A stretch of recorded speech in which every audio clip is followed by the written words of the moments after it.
All right, class. First off, as always, good day. I'm glad you're here. So, this lesson today, we're going to be talking about the Alien Sedition Act, the election of 1800, and we're going to take a look at our national debt, because we're going to be looking at that because that does play a part in today's lesson.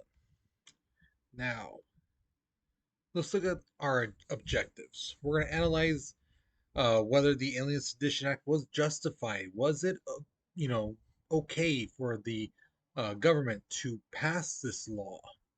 You know, so we're going to look at that. Then we're going to examine the transition of power between one political party and another, because we've already looked at how Washington gave up his power to another person. Now we're going to look at a political party give their power to another political party and see what happens. And then if the last one, we're going to create an argument on the national debt. Okay. So here is your warm up picture. Now, what I'm asking you is simply this: what's going on here? Okay, so look at what each guy has in their hand.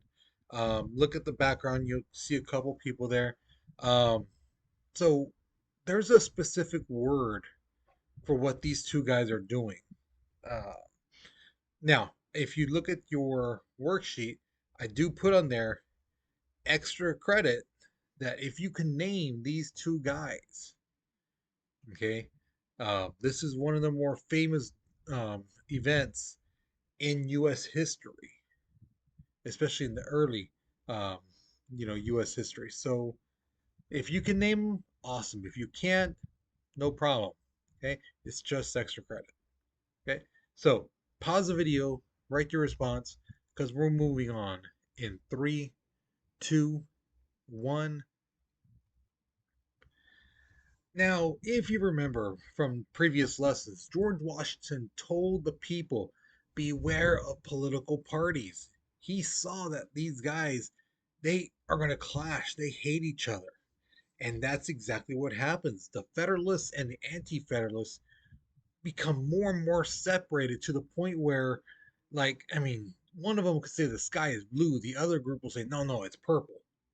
You know, they know it's not purple, but they just want to argue with them just so they can say that no, you're not right. You know, so some people think, oh, the way our Democrats and Republicans right now are so separated, they were separated back then too. So it's nothing new. Okay. Now the anti-federalists kind of like, right, we need to change our name. Anti-federalist sounds bad. Sounds like we're against, you know. So we should change our name. So they changed it to the Democratic Republicans, and the people at that time just simply referred to them as Republicans. Now, the Federalists, they had a control of the Congress, right? They had a majority. Now, the thing is, they were honestly sick and tired of these anti Federalists, these Democratic Republicans saying things about them, criticizing everything they do, you know, criticizing the president, the congressman, things like that. So they passed the Alien and Sedition Act of 1798. Now, what did this thing do? Well, let's look at the Sedition Act first. Basically, it made it a crime to verbally or by print to say something that was false, scandalous, and malicious about the federal government or the government officials. So, like back then, because of the Sedition Act, you couldn't say, "I think the president sucks. I think he's a horrible president." You couldn't say that. You can get in trouble for that. If you made a cartoon basically saying, "Oh, this congressman, we hear he did this, he did that," you know, just even though it's a cartoon, that could be seen as like a scandalous and malicious attack on them, and you could go to jail for that. Okay, so that's the Sedition Act. The Alien Act was basically because you have to remember a lot of people came from around the world to escape persecution, escape just horrible conditions where they used to live, to come to America to try a new, try to start a new life. And chances are they left the country that was once either controlled by Britain or before in the past was controlled by Britain. So a lot of people came to our country anti-British, because you have to remember at the time, British, they controlled like a third of the world. They had colonies all over the world, and a lot of people didn't like them.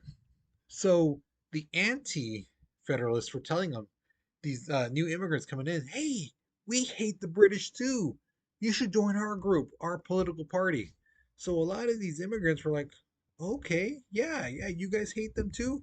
We hate them. So when they became citizens, they registered to vote as Republicans. Now, because of that, the Federalists are like, no, we don't like that.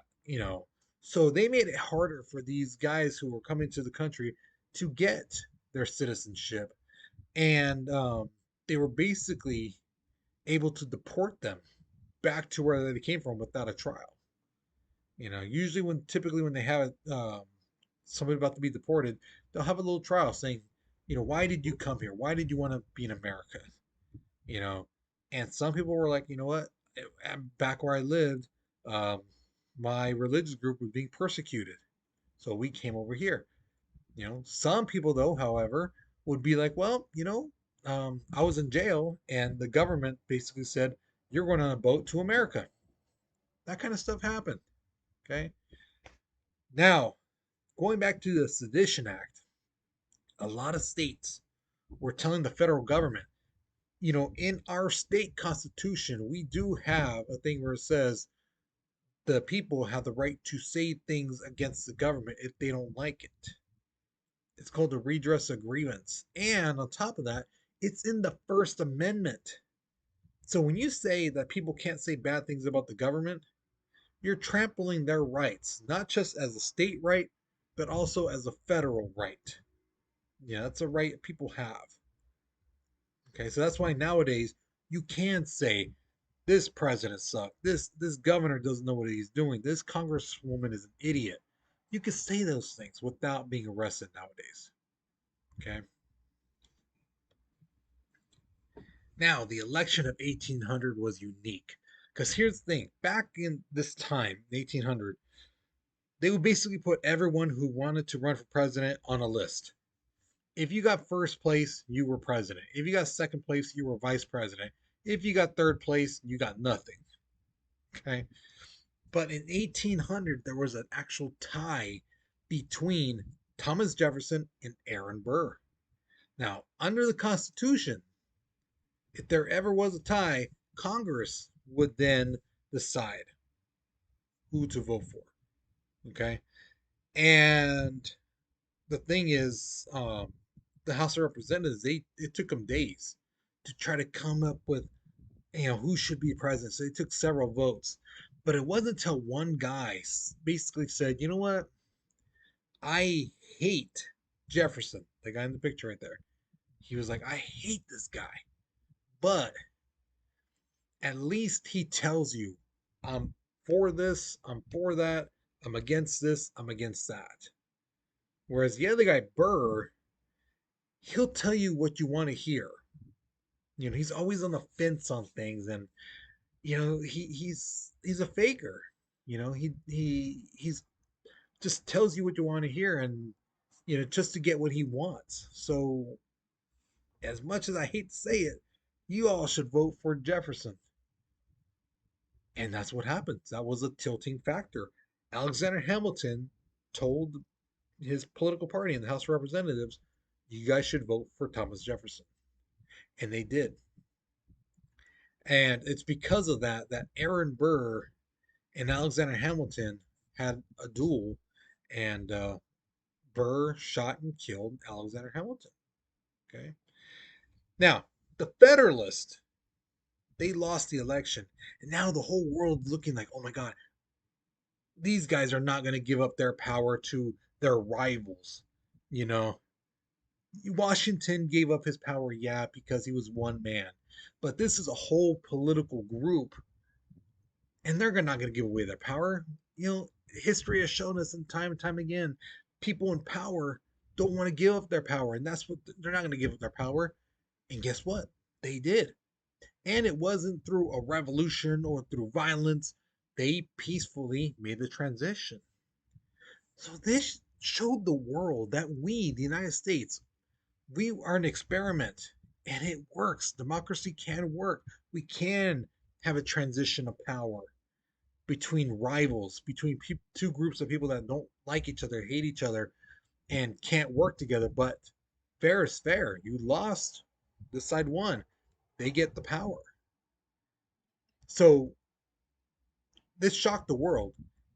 And then later on, in 2021, on January 6th, when those, if you all of you remember, those people started climbing the Capitol building and storming inside, and going into congressmen's rooms and things like that. Some people were trying to find them to get them, like because they thought Donald Trump won. That shocked the world because we were an example of transition of power.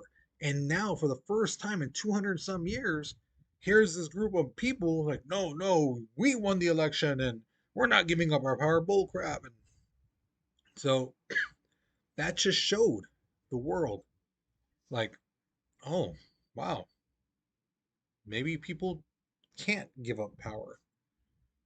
You know, we were a beacon of hope and an example for 200 and some years, like 200, like almost 50 years. And it wasn't until that January 6th, 2021, where people ruined that for the world. Now, because of this election, the 12th Amendment was created, where now you have a separate ballot, one ballot for the president, one ballot for the vice president.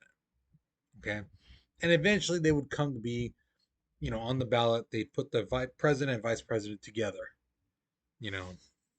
So, but yeah, that's what it did. Now, the last day Adams was president, he appointed a bunch of federal judges. Okay. He was like, oh, these Federalist judges, I want to make them judges because a judge is judge for life. The only way they can lose their job is if they die, they resign, or they get impeached. Basically, they break the law. Other than that, they can't get fired. So that's what Adams did his last day. Jefferson, on his first day when he took over, he was like, whoa, whoa, whoa, what's all this? And they're like, oh, this is Adams's appointments, to these Federalist judges. And Jefferson's like, no, no, no, no. These guys aren't going to be judges. So basically, he told Congress, withhold the papers, take them back. You know, don't let the paperwork go out.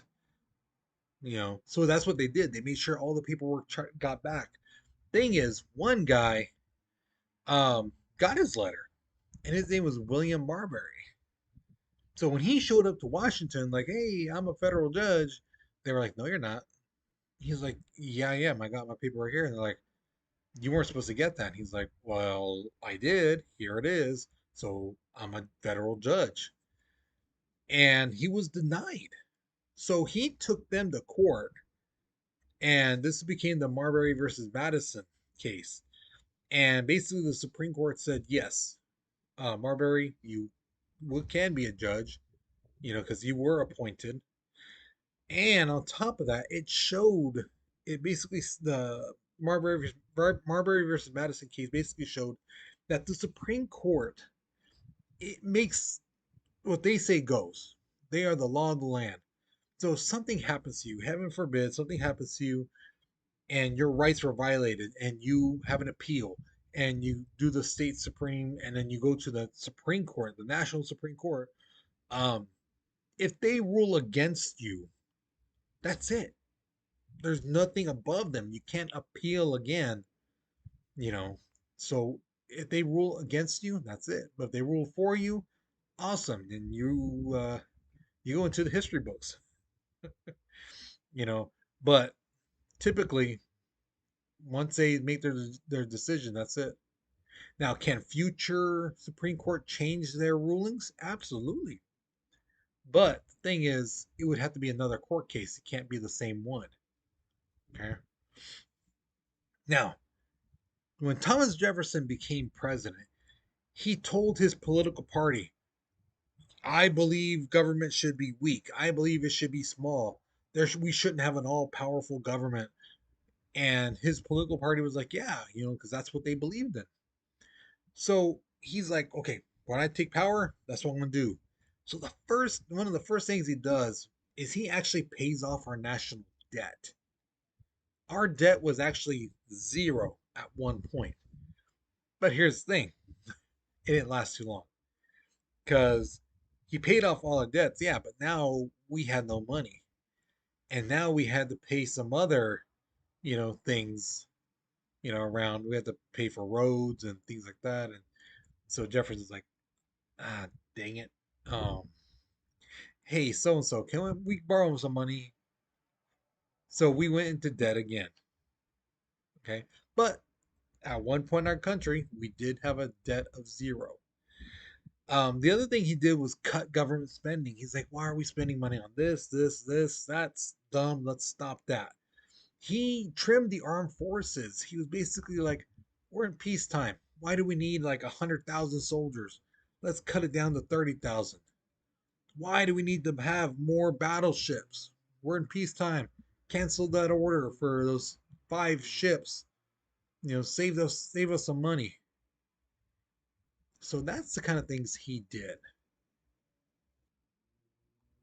All right. So as of September 25th at 10:33 p.m., this right you see here where it says national debt right here. I don't know if you can see the little hand. That is our current debt at this moment. If you can't read that number, it's 33,109,204,000,000. That's how much we owe. Okay. Um, so if you broke it down for every man, woman, and child in our country, um, each one of us would have to pay $98,000 to get our debt down to zero. Now, I don't know about you, but I don't have that amount of money in my pocket or in my bank account. All right. So that is our national debt right now. So in 1800 as well, Spain gave Louisiana, Louisiana territory, back to France. Okay. Now, the French had an emperor named Napoleon Bonaparte, and he needed some money. Now, why did he need money? The thing is, he's trying to conquer Europe. He doesn't care about the territory in the United States. He's like, whatever, it's in North America. I could care less about that. So he's like, okay, well, might as well sell it. So he tells the United States, hey, I got this really great piece of land. I'll sell it to you guys. Now, the United States is kind of like, why would he want to sell it to us? And then they come to realize, like, yeah, he needs money to take over because he's trying to take over Europe. So they go, okay. So they try to negotiate and find a price that fits for both sides. So on April 30th, 1803, Congress approved the Louisiana Purchase. What they said was, okay, we're going to give you $11.25 million. And on top of that, France owed the United States money. So the United States said, okay, we'll forgive you that debt. Okay. So France was like, cool. And even $15 million for all that territory? Sweet. So the United States, with the stroke of a pen by Jefferson, doubled in size. Okay. So if you look at that map, that orange territory, the dark orange, that's what the United States was. And if you look where it says Louisiana Purchase, the green area, the darker green, you can see that, yeah, we basically doubled in size with the stroke of a pen. Okay. All right. So here's my question to you. Going back to that debt, if you've forgot how much it was, go back really quickly, several minutes, and you'll see. My question to you is this: do you think our debt will ever get down to zero again? Now, I don't mean in 5 years, 10 years, 100 years. I'm talking maybe 500 years. Do you think our debt will ever get down to zero? Ever? Or do you think, no, no, no, it's impossible to get that big of a number back down to zero? All right. So tell me what you personally think. Okay. Once you finish this lesson or this question, you're done with this lesson. So hopefully you learned something new. Hopefully you enjoyed it. Okay. Um, so with that being said, guys, you take care, you be safe, and I'll see you guys later. Okay.